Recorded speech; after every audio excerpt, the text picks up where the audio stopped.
হে everyone, আসসালামু আলাইকুম। বাবুদের পেনকেকের ছবি এবং ভিডিও শেয়ার করেছিলাম, সেখানে অনেকেই আমার কাছে রেসিপি জানতে চেয়েছেন। তো আপুদের জন্য আমি আজকে রেসিপিটা শেয়ার করছি। আমি আমার বাচ্চাকে 9-10 মাস বয়স থেকে পেনকেক খাওয়াই, আর তখন শুধুমাত্র কলা এবং ডিম দিয়ে পেনকেক খাওয়াতাম। এখন কলা এবং ডিমের সাথে সামান্য একটু লবণ, চিনি, সামান্য একটু সয়াবিন তেল এবং ভ্যানিলা এসেন্স যুক্ত করি, যেন খাবারটা আর একটু বেশি মজাদার হয়। তো এখন যেহেতু বাচ্চাদের বয়স প্রায় 20 মাস, সেই জন্য কিন্তু আমি এখানে ভ্যানিলা এসেন্স, লবণ, চিনি এগুলো ব্যবহার করছি। আগে কিন্তু একদমই আমি কিচ্ছু ব্যবহার করিনি, শুধুমাত্র কলার যে মিষ্টিটুকু ছিল সেই মিষ্টিটুকু দিয়ে বাবুরা খেত। চিনি তো 1 বছরের আগে একদমই অ্যাড করা যাবে না, লবণও না। তো আমি বাবুদেরকে যেহেতু লবণ চিনি ছাড়াই 1 বছর পর্যন্ত খাবার খাইয়েছি, তখন শুধুমাত্র কলা এবং ডিম দিয়ে পেনকেক খাওয়াতাম। আর এখন আমি বাবুদের এই খাবারটাতে একটু আটাও ব্যবহার করে থাকি, তবে আটার পরিমাণটা অনেক কম থাকে।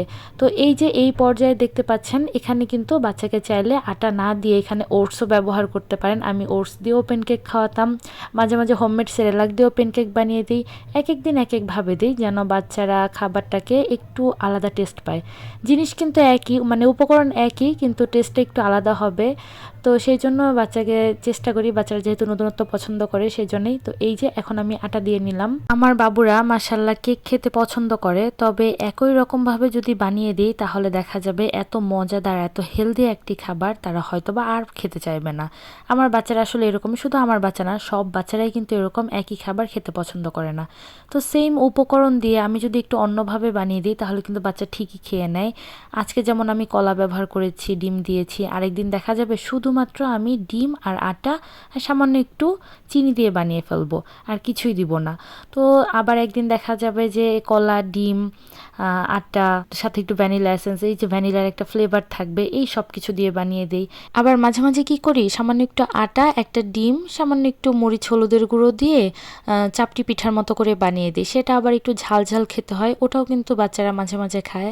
তো সবসময় কিন্তু চিনির আইটেম না দেওয়াটাই ভালো।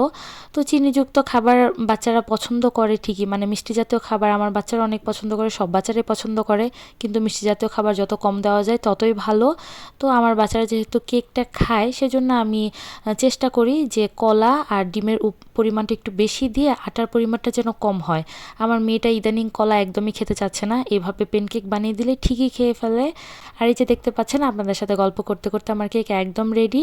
এটা হতে মাত্র 2 থেকে 3 মিনিটের মতো সময় লাগবে। গ্যাসের চুলাটা মিডিয়াম আঁচে রেখে আমি পেনকেকটা বানিয়ে নিয়েছি। আর হচ্ছে আপনার কাছে যদি ননস্টিক প্যান না থাকে তাহলে কিন্তু কড়াইয়ে সামান্য একটু তেল দিয়ে কেকটা বানিয়ে নেবেন, সেটাতেও 2-3 মিনিটের মতোই সময় লাগবে।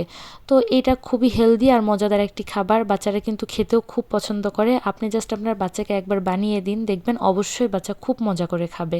আর এখানে যেহেতু ডিম, কলা, আটা সবই আছে, বাচ্চা প্রোটিন পাচ্ছে, কলার যেই ফাইবার আছে, কলাতে যে ভিটামিন আছে সেটাও পাচ্ছে, সাথে আটাতে কার্বোহাইড্রেট সবই কিন্তু পাচ্ছে।